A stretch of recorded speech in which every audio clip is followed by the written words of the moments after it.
Page 3 Embodied Conversational Agents edited by Justine Castle, Joseph Sullivan, Scott Prevost, and Elizabeth Churchill. The MIT Press, Cambridge, Massachusetts, London, England. Copyright 2000. The MIT Press. All rights reserved. May not be reproduced in any form without permission from the publisher, except fair uses permitted under US or applicable copyright law. EBSCO Publishing, ebook collection and EBSCO host, printed on the 2nd of May 2021 1:08 a.m. via Tamperine Iliapiston Kyrgyzsto, Tampere University Library.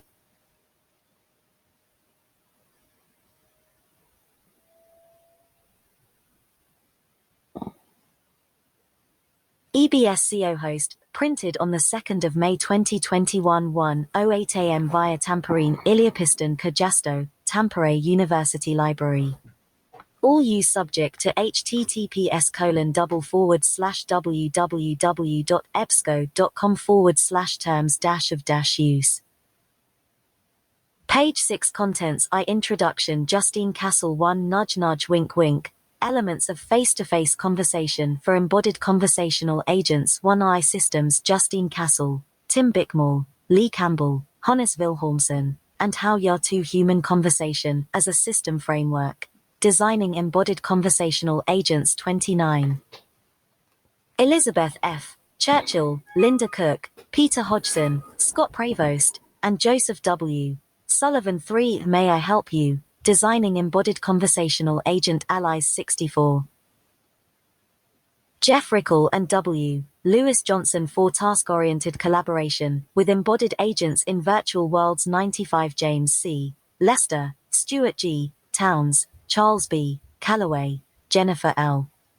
Vorman and Patrick J. Fitzgerald 5 Didactic and Emotive Communication in Animated Pedagogical Agents 1-2-3. Isabella Poggi and Catherine Pellishow 6 Performative Facial Expressions in Animated Faces 155.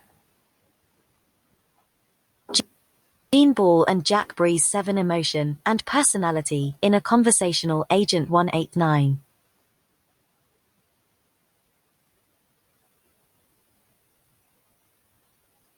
Page 7 Elizabeth Andre, Thomas Rist, Suzanne Van Malken, Martin Klesson, and Stefan Balds 8 The Automated Design of Believable Dialogues for Animated Presentation Teams 220 Norman I. Badler, Rama Bindiganavale, Fan Albeck, William Stuhler, Liwei Zhao, and Martha Palmer 9 Parameterized Action Representation for Virtual Human Agents 256. I Evaluation. Dominic W., Masao, Michael M., Cohen, Jonas Biscow, and Ronald A. Cole. 10 Developing and Evaluating Conversational Agents 287. Sharon Oviatt and Bridget Adams. 11 Designing and Evaluating Conversational Interfaces with Animated Characters 319. Gregory A. Sanders and Jean Schultz. 12 Measurement and Evaluation of Embodied Conversational Agents 346. Clifford Nass, Catherine Isbister, and Unju Lee. 13 Truth is Beauty, Researching Embodied Conversational Agents 374. Contributors 403. Index 411. EBSCO host, printed on the 2nd of May 2021 1:08 a.m. via Tamperine Iliapiston Kyrgyzsto, Tampere University Library. All use subject to https://www.ebsco.com/terms-of-use. Page 8 Introduction. EBSCO host, printed on the 2nd of May 2021 1:08 a.m. via Tamperine Iliapiston Kyrgyzsto, Tampere University Library. All use subject to https://www.ebsco.com/terms-of-use. Page 11 Nudge Nudge Wink Wink Elements of face-to-face conversation for embodied conversational agents. Justine Castle. It will not be possible to apply exactly the same teaching process to the machine as to a normal child.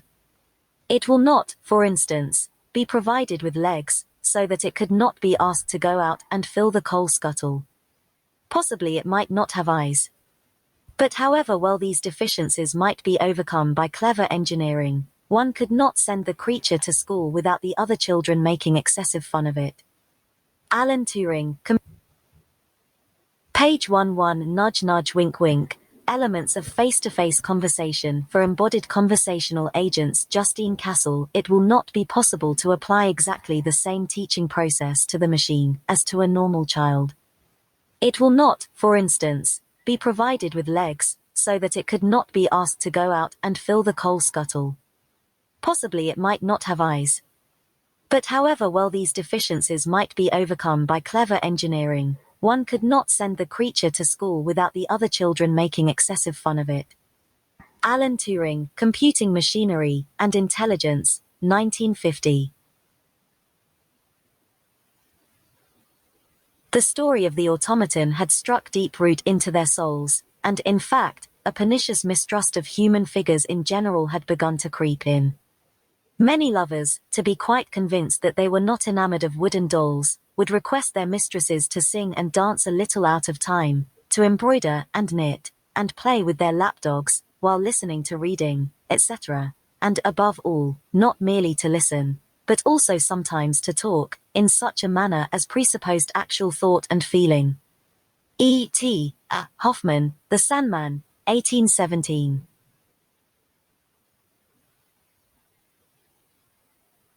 1.1 Introduction.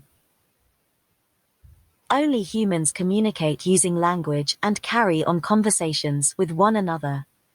And the skills of conversation have developed in humans in such a way as to exploit all of the unique affordances of the human body. We make complex representational gestures with our prehensile hands, gaze away and towards one another out of the corners of our centrally set eyes, and use the pitch and melody of our voices to emphasize and clarify what we are saying. Perhaps because conversation is so defining of humanness and human interaction, the metaphor of face-to-face conversation has been applied to EBSCO host, printed on the 2nd of May 2021 1:08 am via Tamperine Iliapiston Kajasto, Tampere University Library. All use subject to https://www.ebsco.com/terms-of-use. Page 2. Human-computer interface design. For quite some time, one of the early arguments for the utility of this metaphor gave a list of features of face-to-face conversation that could be applied fruitfully to human-computer interaction, including mixed initiative, nonverbal communication, sense of presence, rules for transfer of control, Nickerson 1976. However, although these features have gained widespread recognition, human-computer conversation has only recently become more than a metaphor. That is, just lately have designers taken the metaphor seriously enough to attempt to design computer interfaces that can hold up their end of the conversation, interfaces that have bodies and know how to use them for conversation, interfaces that realize conversational behaviors as a function of the demands of dialogue and also as a function of emotion, personality, and social convention. This book addresses the features of human-human conversation that are being implemented in this new genre of embodied conversational agents, and the models and functions of conversation that underlie the features.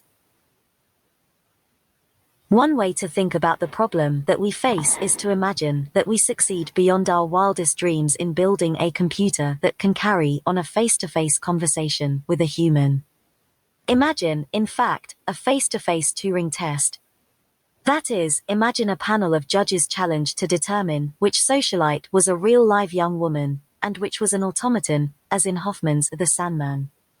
Or rather, perhaps to judge which screen was a part of a video conferencing setup, displaying the human being filmed in another room, and which screen was displaying an autonomous embodied conversational agent running on a computer. In order to win at this Turing test, What underlying models of human conversation would we need to implement, and what surface behaviors would our embodied conversational agent need to display? The chapters assembled here demonstrate the breadth of models and behaviors necessary to natural conversation. For models, in particular, that inform the production of conversational behaviors are employed by the authors in this volume, and those are emotion, personality, performatives, and conversational function. All of these models are proposed as explanatory devices for the range of verbal and non-verbal behaviors seen in face-to-face conversation, and therefore implemented in embodied conversational agents, ECAs. In what follows, I examine these non-verbal behaviors in depth, as background to the underlying models presented in each chapter. But first, I describe briefly the nature of the models themselves. Several authors address the need for models of personality in designing ECAs. In the work of Andre et al. Chap. 8, where two autonomous characters. EBSCO host, printed on the 2nd of May 2021 1:08 am via Tamperine Iliapiston Kajasto, Tampere University Library. All use subject to https://www.ebsco.com/terms-of-use. Page 3 carry on a conversation that uses watch characters with personality make information easier to remember, because the narration is more compelling. Their characters, therefore, need to be realized as distinguishable individuals with their own areas of expertise, interest profiles, personalities, and audiovisual appearance, taking into account their specific task in a given context. Each character displays a set of attitudes and actions, consistent over the course of the interaction, and revealed through the character's motions and conversations and interactions with the user and with other characters. Ball and Breeze Chap. 7 propose that the user's personality should also be recognized, so that the agent's personality can match that of the user. Churchill et al. Chap. 3 focus more generally on how to create personable characters. They suggest that success will be achieved when users can create thumbnail personality sketches of a character on the basis of an interaction. They also point out that personality should influence not just words and gestures, but also reactions to events, although those reactions should be tempered by the slight unpredictability that is characteristic of human personality. What behaviors realize personality in embodied conversational agents? The authors in this book have relied on research on the cues that humans use to read personality in other humans, verbal style, physical appearance, and nonverbal behaviors. These will be addressed further below. The importance of manipulating these behaviors correctly is demonstrated by Nass, Isbister, and Lead Chap. 13, who show that embodied conversational agents that present consistent personality cues are perceived as more useful.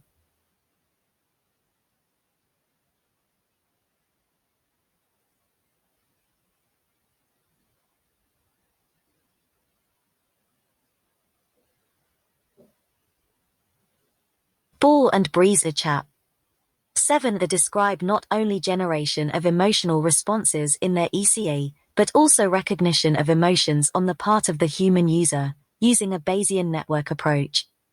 The underlying model of emotion that they implement is a simple one, but the emotion recognition that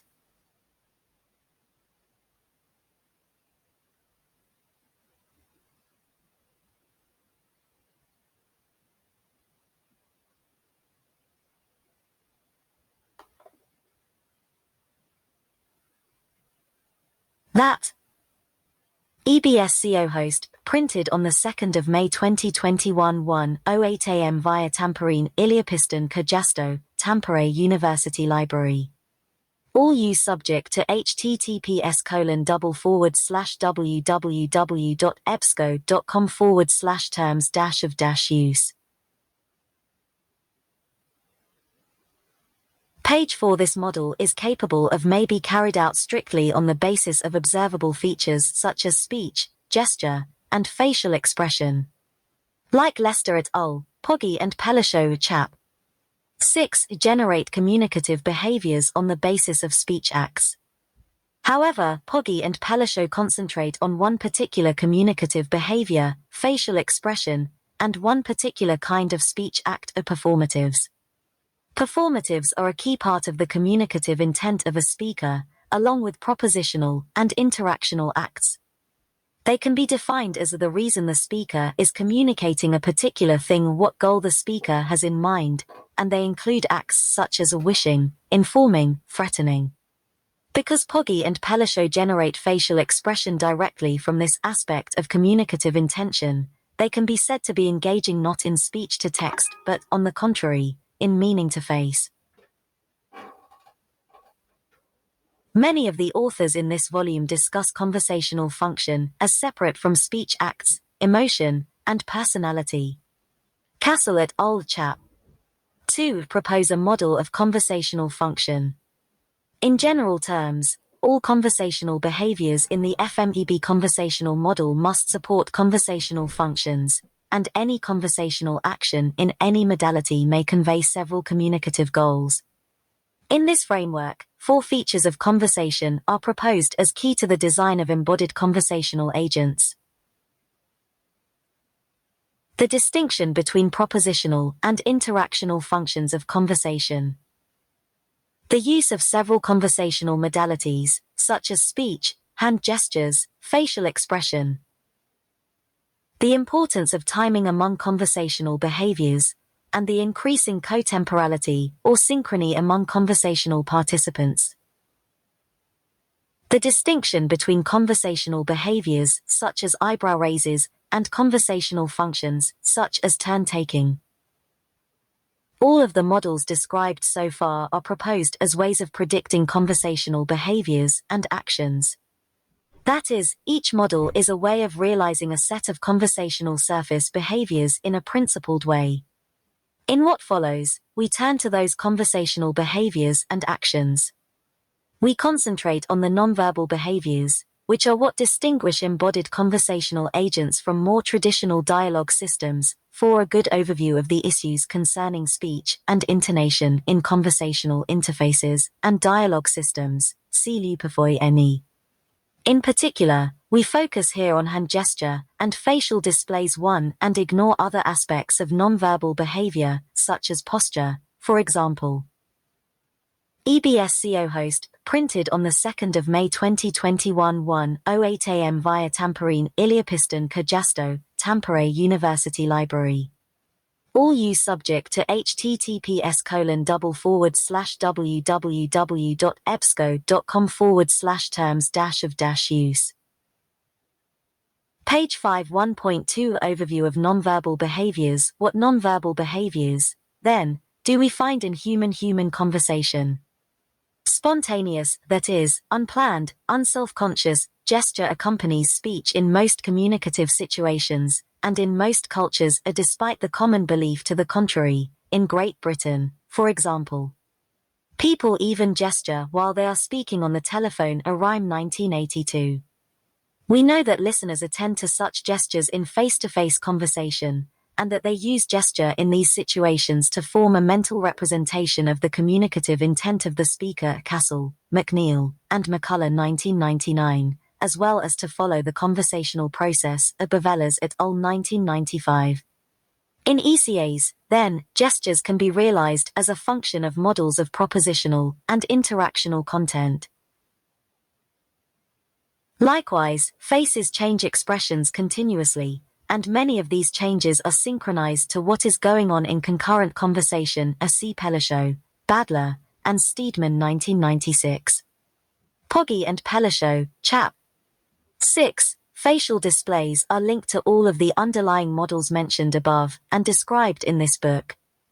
That is, facial displays can be realized from the interactional function of speech, raising eyebrows to indicate attention to the other's speech, emotion, wrinkling one's eyebrows with worry, personality, pouting all the time, performatives, eyes wide while imploring, and other behavioral variables. Picard 1998. Facial displays can replace sequences of words. She was dressed, a wrinkle nose, stick out tongue too, as well as accompany them. Ekman 1979. and they can help disambiguate what is being said when the acoustic signal is degraded.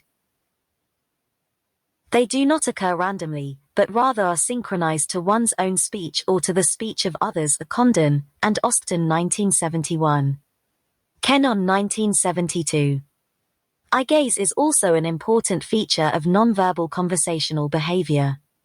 Its main functions are 1. To help regulate the flow of conversation. That is, to signal the search for feedback during an interaction, gazing at the other person to see whether he or she follows. 2. To signal the search for information, looking upward as one searches for a particular word, to express emotion, looking downward in case of sadness. Or 3. To indicate personality characteristics, staring at a person to show that one won't back down. Beatty 1981. Duncan 1974. Although many kinds of gestures and a wide variety of facial displays exist, the computer science community until very recently has for the most part only attempted to integrate one kind of gesture and one kind of facial display into human-computer interface systems, that is, emblematic gestures, for example, the thumbs-up gesture, or putting one's palm out to mean stop, which are EBSCO host, printed on the 2nd of May 2021 1:08 a.m. via Tamperine Iliopiston Kajasto, Tampere University Library. All use subject to https://www.ebsco.com/terms-of-use. Page 6. Employed in the absence of speech and emotional facial displays, for example, smiles, frowns, looks of puzzlement. But in building embodied conversational agents, we wish to exploit the power of gestures and facial displays that function in conjunction with speech. For the construction of embodied conversational agents, then, there are types of gestures and facial displays that can serve key roles. In natural human conversation, both facial displays and gesture add redundancy when the speech situation is noisy, give the listener cues about where in the conversation one is, and add information that is not conveyed by accompanying speech. For these reasons, facial display, gesture, and speech can profitably work together in embodied conversational agents.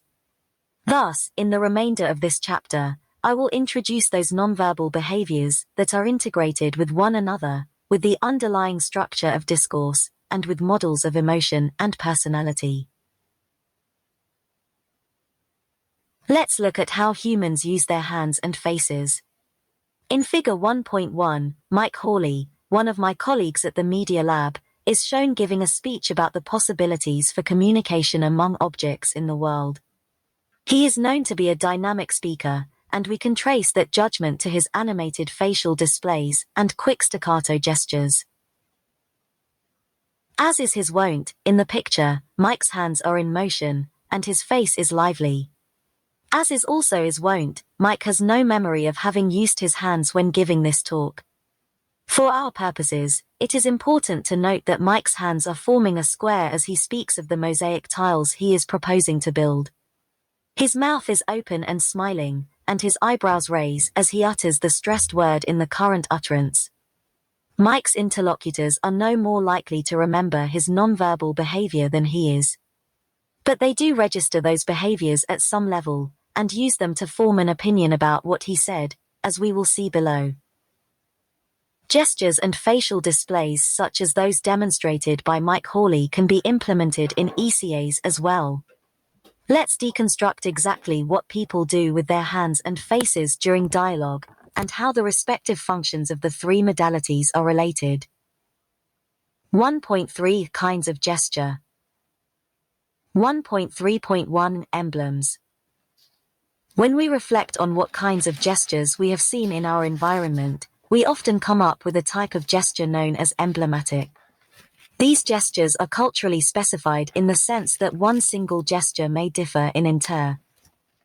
EBSCO host, printed on the 2nd of May 2021 1:08 a.m. via Tamperine Iliopiston Kajasto, Tampere University Library. All use subject to https://www.ebsco.com/terms-of-use. Page 7 Figure 1.1 Hawley talking about mosaic tiles. Pretation from culture to culture, Efren 1941. Ekman and Friesen 1969. For example, the American "A V for Victory" gesture can be made either with the palm or the back of the hand toward the listener. In Britain, however, a V gesture made with the back of the hand toward the listener is inappropriate in polite society. Examples of emblems in American culture are the thumb and index finger ring gesture that signals "OK," or the thumbs up gesture. Many more of these emblems appear to exist in French and Italian culture than in America, Kenon 1993, but in few cultures do these gestures appear to constitute more than 10% of the gestures produced by speakers. Despite the paucity of emblematic gestures in everyday communication, it was solely gestures such as these that interested interface designers at one point. That is, computer vision systems known as gestural interfaces attempted to invent or EBSCO host, printed on the 2nd of May 2021 1:08 am via Tamperine Iliapiston Kajasto, Tampere University Library. All use subject to https://www.ebsco.com/terms-of-use. Page 8 Co-opt emblematic gesture to replace language in human-computer interaction. However, in terms of types, few enough different emblematic gestures exist to make untenable the idea of co-opting emblems as a gestural language. And in terms of tokens, we simply don't seem to make that many emblematic gestures on a daily basis. In ECAs, then, where speech is already a part of the interaction, it makes more sense to concentrate on integrating those gestures that accompany speech in human-human conversation. 1.3.2 Propositional gestures. Another conscious gesture that has been the object of some study in the interface community is the so-called propositional gesture, Hinrichs and Polanyi 1986. An example is the use of the hands to measure the size of a symbolic space while the speaker says, "Oh, it was this big." Another example is pointing at a chair and then pointing at another spot and saying, "Move that over there." These gestures are not unwitting, and in that sense not spontaneous, and their interaction with speech is more like the interaction of one grammatical constituent with another than the interaction of one communicative channel with another. In fact, the demonstrative of this may be seen as a placeholder for the syntactic role of the accompanying gesture.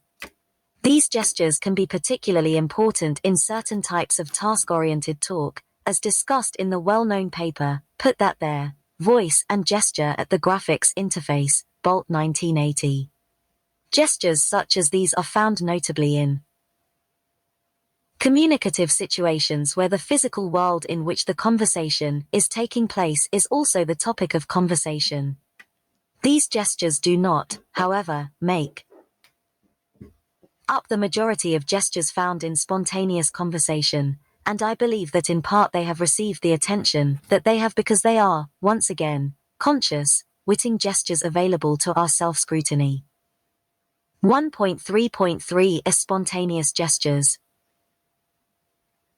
Let us turn now to the vast majority of gestures, those that, although unconscious and unwitting, are the gestural vehicles for our communicative intent with other humans, and potentially with our computer partners as well. These gestures, for the most part, are not available to conscious access, either to the person who produced them or to the person who watched them being produced. The fact that we lose access to the form of a whole class of gestures may seem odd, but consider the analogous situation with speech. For the most part, in most situations, we lose access to the surface structure of utterances immediately after hearing or producing them. Johnson, Bransford, and Solomon 1973. EBSCO host, printed on the 2nd of May 2021 1:08 am via Tamperine Iliapiston Kajasto, Tampere University Library. All use subject to https://www.ebsco.com/terms-of-use.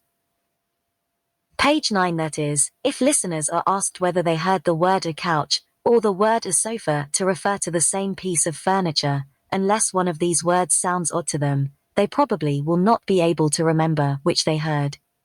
Likewise, slight variations in pronunciation of the speech we are listening to are difficult to remember, even right after hearing them leveled 1989. That is because so it is hypothesized, we listen to speech in order to extract meaning, and we throw away the words once the meaning has been extracted.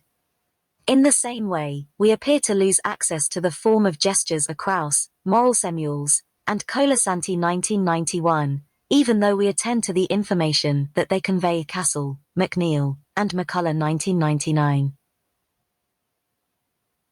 The spontaneous unplanned, more common coverbal gestures are of four types. Iconic gestures depict by the form of the gesture some feature of the action or event being described. An example is a gesture outlining the two sides of a triangle, while the speaker said, the biphasic-triphasic distinction between gestures is the first cut in a hierarchy. Iconic gestures may specify the viewpoint from which an action is narrated.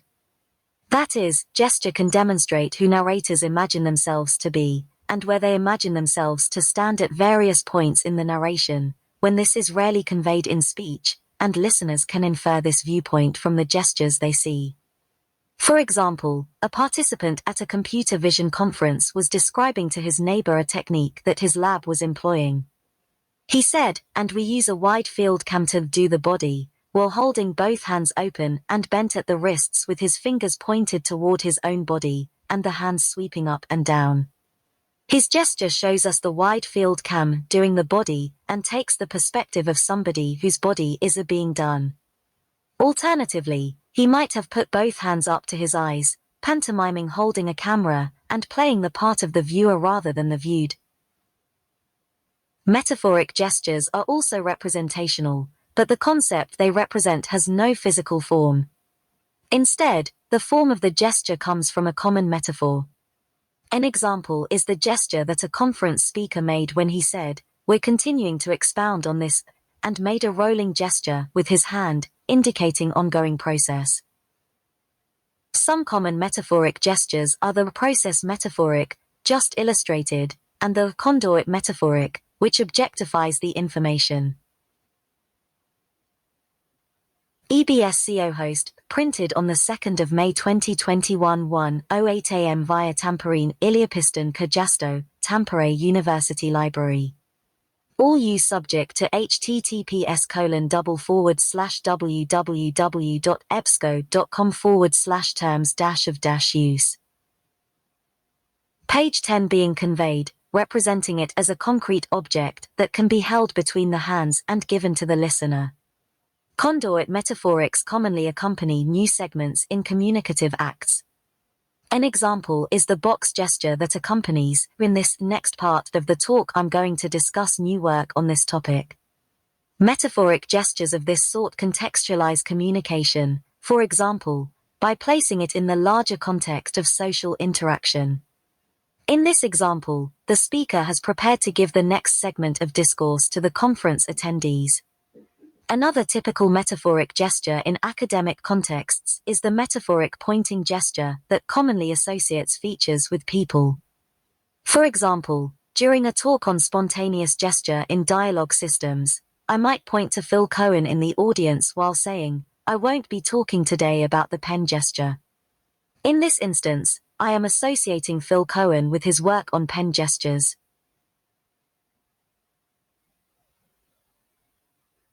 Deictic gestures spatialize, or locate in the physical space in front of the narrator, aspects of the discourse.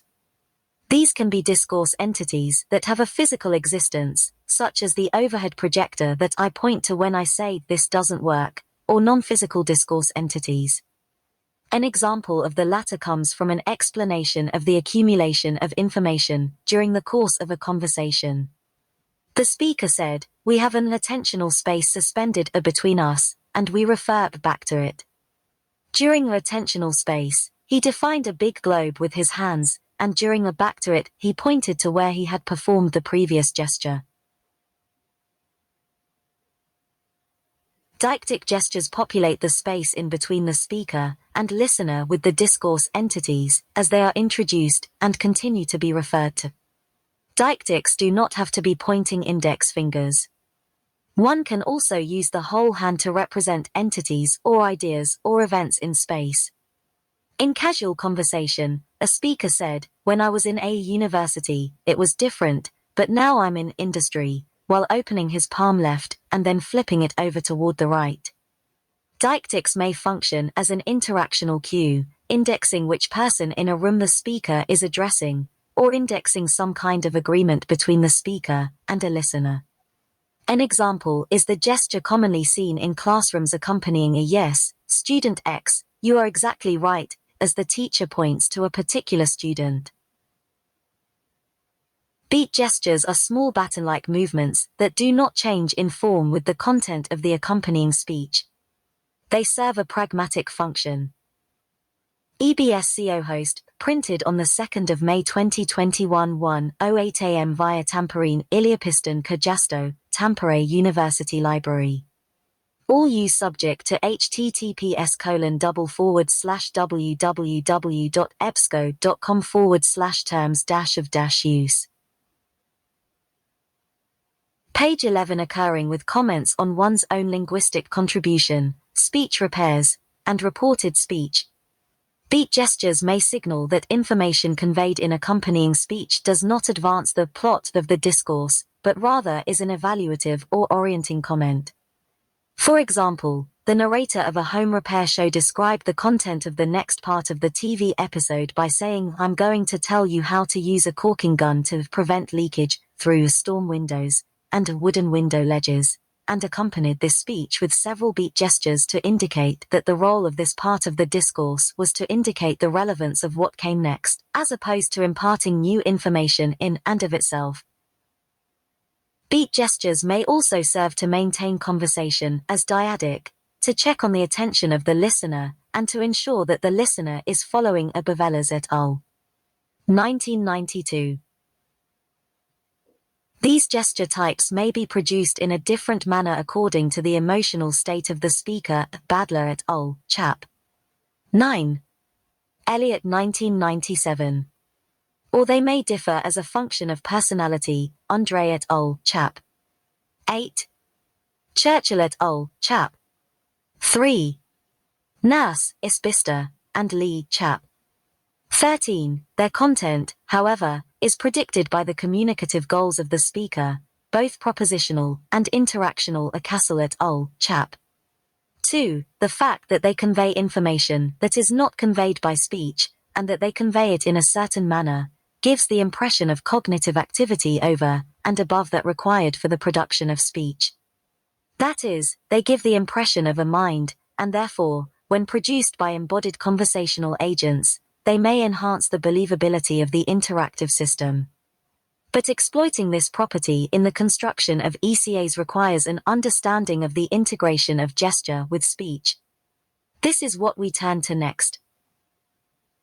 1.4 Integration of gesture with spoken language. Gestures are integrated into spoken language at the level of the phonology, the semantics, and the discourse structure of the conversation. 1.4.1 Temporal integration of gesture and speech. First, a short introduction to the physics of gesture. Iconic and metaphoric gestures are composed of 3 phases. And these preparation, stroke, and retraction phases may be differentiated by short holding phases surrounding the stroke. Deictic gestures and beat gestures, on the other hand, are characterized by 2. EBSCO host, printed on the 2nd of May 2021 1:08 am via Tamperine Iliapiston Kajasto, Tampere University Library. All use subject to https://www.ebsco.com/terms-of-use. Page 12 Phases of movement, a movement into the gesture space, and a movement out of it. In fact, this distinction between biphasic and triphasic gestures appears to correspond to the addition of semantic features, or iconic meaning, to the representational gestures. That is, the number of phases corresponds to type of meaning, representational versus non-representational. And it is in the second phase, the stroke, that we look for the meaning features that allow us to interpret the gesture. Wilson, Bobick, and Castle 1996.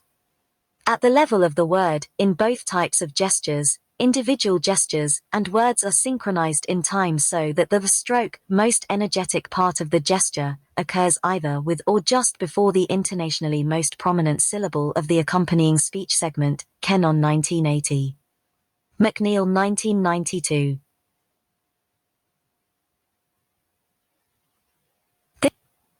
This phonological co-occurrence leads to co-articulation of gestural units. Gestures are performed rapidly, or their production is stretched out over time, so as to synchronize with preceding and following gestures, and the speech these gestures accompany. An example of gestural co-articulation is the relationship between the two gestures in the phrase, "Do you have an account at this bank?" During the word recount, the two hands sketch a kind of box in front of the speaker. However, rather than carrying this gesture all the way to completion, either both hands coming to rest at the end of this gesture, or maintaining the location of the hands in space, one hand remains in the recount location while the other cuts short the recount gesture to point at the ground while saying a bank. Thus, the occurrence of the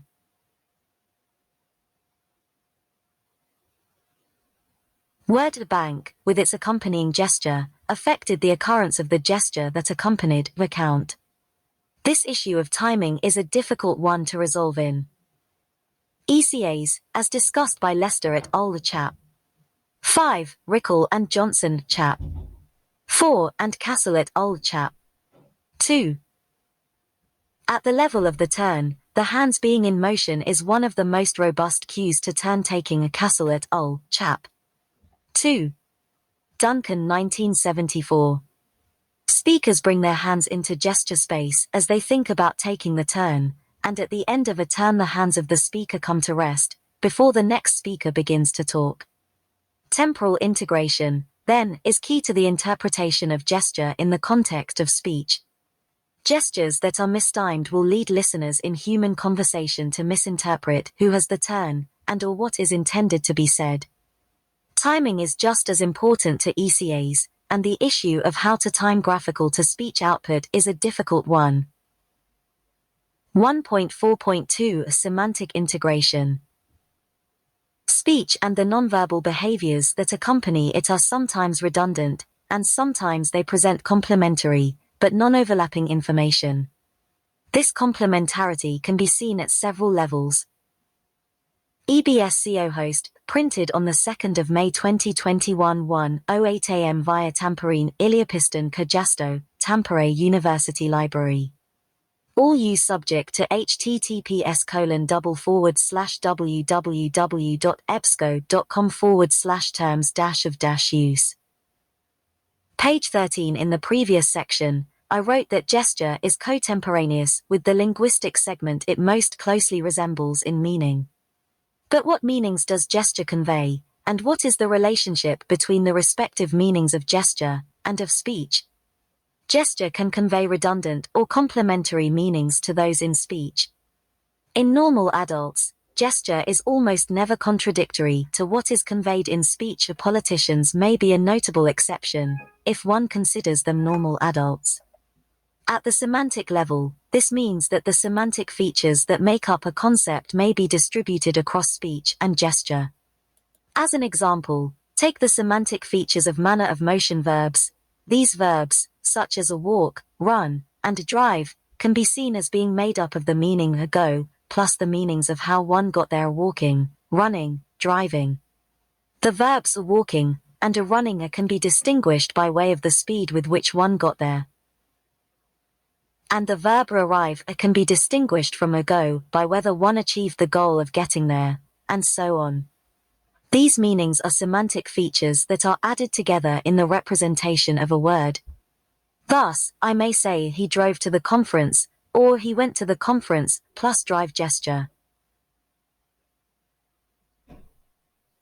McNeill has shown that speakers of different languages make different choices about which features to put in speech and which in gesture. A McNeill ME. Speakers of English often convey path in gesture and manner in speech, while speakers of Spanish put manner in gesture and path in speech. McNeill claims that this derives from the typology of Spanish versus English. In my lab, we have shown that even in English a whole range of features can be conveyed in gesture, such as path, speed, telicity, goal achievedness, manner, aspect. One person, for example, said a road runner comes down, while she made a gesture with her hands of turning a steering wheel. Only in the gesture is the manner of coming down portrayed. She might just as well have said a road runner comes down, and made a walking gesture with her hands. Another subject said a road runner just goes, and with one index finger extended made a fast gesture forward and up, indicating that the road runner zipped by. Here both the path of the movement forward and up and the speed of very fast are portrayed by the gesture, but the manner is left unspecified. We don't know whether the road runner walked, ran, or drove. This aspect of the relationship between speech and gesture is an ongoing research issue in psycholinguistics, but has begun to be implemented. In ECA's A Castle and Stone 1999. Even among the blind, semantic features are distributed across speech and gesture, strong evidence that gesture is a product of the same generative process that produces speech. Iverson and Golden Meadow 1996. EBSCO host, printed on the 2nd of May 2021 1:08 am via Tamperine Iliopiston Kajasto, Tampere University Library. All use subject to https://www.ebsco.com/terms-of-use. Page 14. In general, however, we can say that speech and gesture join together to convey the communicative intent of a speaker. Gesture conveys those concepts for which it is best suited, concepts that can be mapped onto space, or that are more easily expressed through a medium that allows simultaneity than a medium that depends on linearity. And a particular language conveys those concepts for which it is best suited. Gesture and speech may redundantly express concepts that are difficult to convey, or that the speaker believes the hearer will have difficulty understanding. This allocation of content across media is also an issue in automatic document generation, and several of the chapters in this volume take advantage of the insights discovered in that prior work.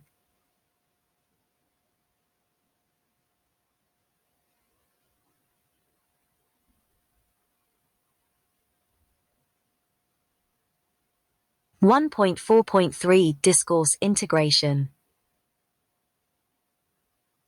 For many gestures, occurrence is determined by the discourse structure of the talk. In particular, information structure appears to play a key role in where one finds gesture in discourse. The information structure of an utterance defines its relation to other utterances in a discourse, and to propositions in the relevant knowledge pool. Although a sentence like "George withdrew $50" has a clear semantic interpretation that we might symbolically represent as "withdrew George $50", such a simplistic representation does not indicate how the proposition relates to other propositions in the discourse. For example, the sentence might be an equally appropriate response to the questions, "Who withdrew $50? What did George withdraw? What did George do? Or even what happened?" Determining which items in the response are most important or salient clearly depends on which question is asked. These types of salience distinctions are encoded in the information structure representation of an utterance. Following Halliday and others, Hadjikova and School 1987. Halliday 1967. One can use the terms theme and rhyme to denote two distinct information structural attributes of an utterance. The theme-rhyme distinction is similar to the distinctions topic, comment, and give and new. The theme roughly corresponds to what the utterance is about, as derived from the discourse model. The rhyme corresponds to what is new or interesting about the theme of the utterance. Depending on the discourse context, a given utterance may be divided on semantic and pragmatic grounds into thematic and rhammatic constituents in a variety of ways. That is, depending on what question was asked, the contribution of the current answer will be different. 3. EBSCO host, printed on the 2nd of May 2021 1:08 am via Tamperine Iliapiston Kajasto, Tampere University Library. All use subject to https://www.ebsco.com/terms-of-use. Page 15 in English, intonation serves an important role in marking information as rhammatic and as contrastive. That is, pitch accents mark which information is new to the discourse. Thus, the following two examples from Castle et al. 1994 demonstrate the association of pitch accents with information structure. Primary pitch accents are shown in boldface type 1. Question: who withdrew $50? 2. A happy Miley George Ream withdrew $50 theme. 3. Question: what did George withdraw? 4. A happy Miley George withdrew a theme of $50 Ream. In speaking these sentences aloud, one notices that even though the answers to the two questions are identical in terms of the words they contain, they are uttered quite differently. In the first, the word George is stressed, and in the second it is the phrase $50 that is stressed. This is because in the two sentences different elements are marked as thematic, or difficult for the listener to predict. Gesture also serves an important role in marking information structure.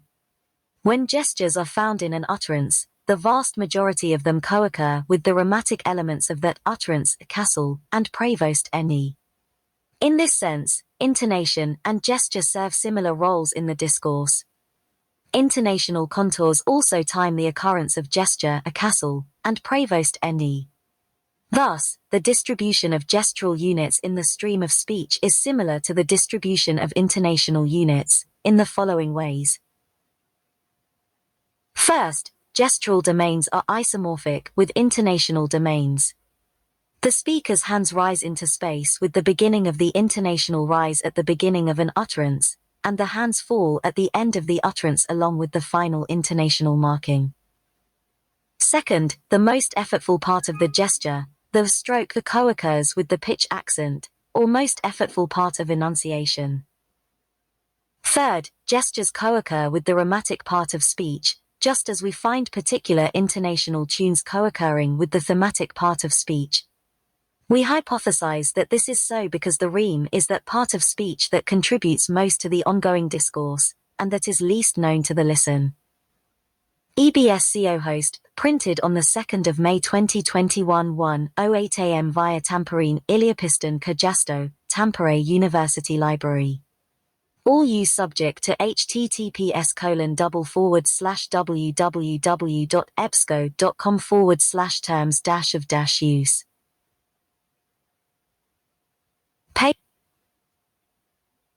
Page 16 beforehand. It makes sense that gestures, which may convey additional content to speech, and may flag that part of the discourse as meriting further attention, would be found where the most explanation is needed in the discourse. This does not mean that one never finds gestures with the theme, however.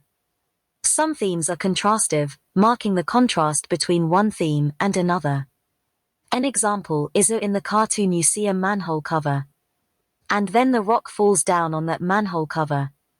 When thematic material is contrastive, then gesture may occur in that context. Although we know that intonation and gesture function in similar ways, and are synchronized to one another, how to implement this property in ECAs is still an unsolved issue, due in part to the difficulty of reconciling the demands of graphics and speech synthesis software.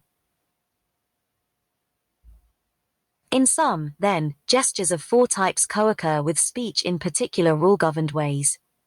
These associations mark the status of turn-taking, identify particular items as rhammatic, are particularly important to the interpretation of the discourse, and convey meanings complementary to those conveyed by speech. Are these results true only for North America? 1.4.4 are cultural differences. It is natural to wonder about the cultural specificity of gesture use. We often have the impression that Italians gesture more and differently than do British speakers. It is true that, as far as the question of quantity is concerned, speakers from some language communities demonstrate a greater number of gestures per utterance than others.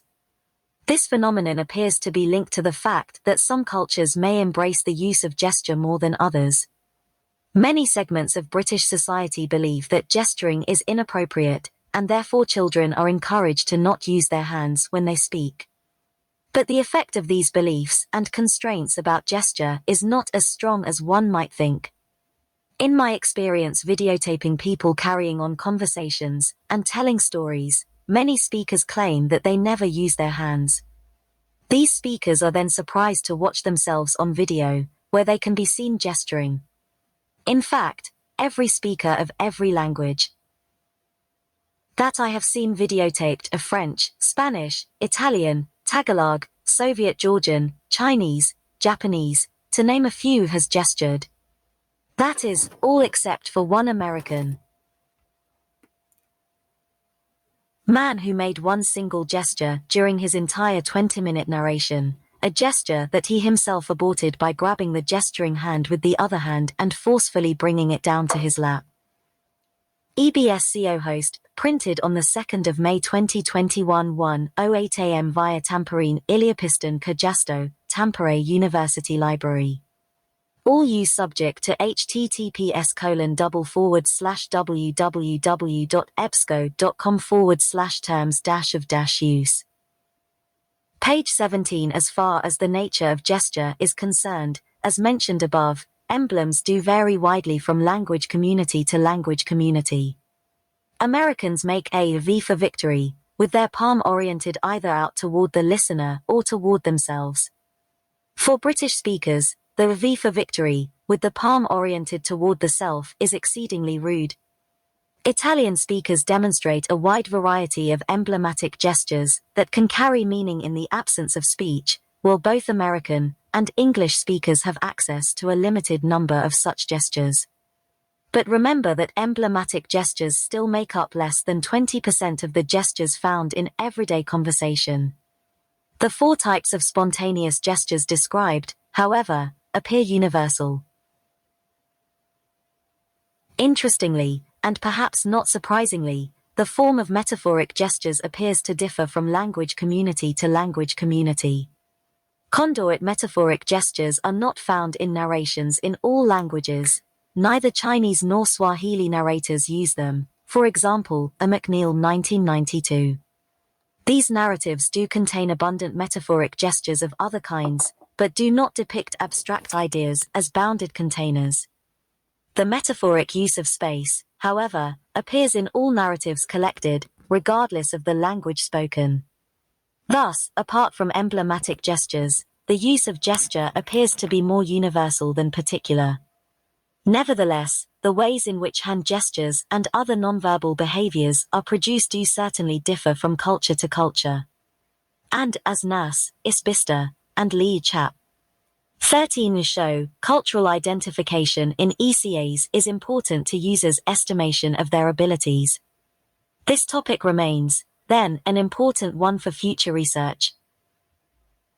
1.5 Kinds of facial displays. Let us turn now to the use of the face during conversation. Like hand gestures, facial displays can be classified according to their placement with respect to the linguistic utterance and their significance in transmitting information, Scherer 1980. When we talk about facial displays, we are really most interested in precisely timed changes in eyebrow position, expressions of the mouth, movement of the head and eyes, and gestures of the hands. For example, raised eyebrows and a smiling mouth is taken to be a happy expression,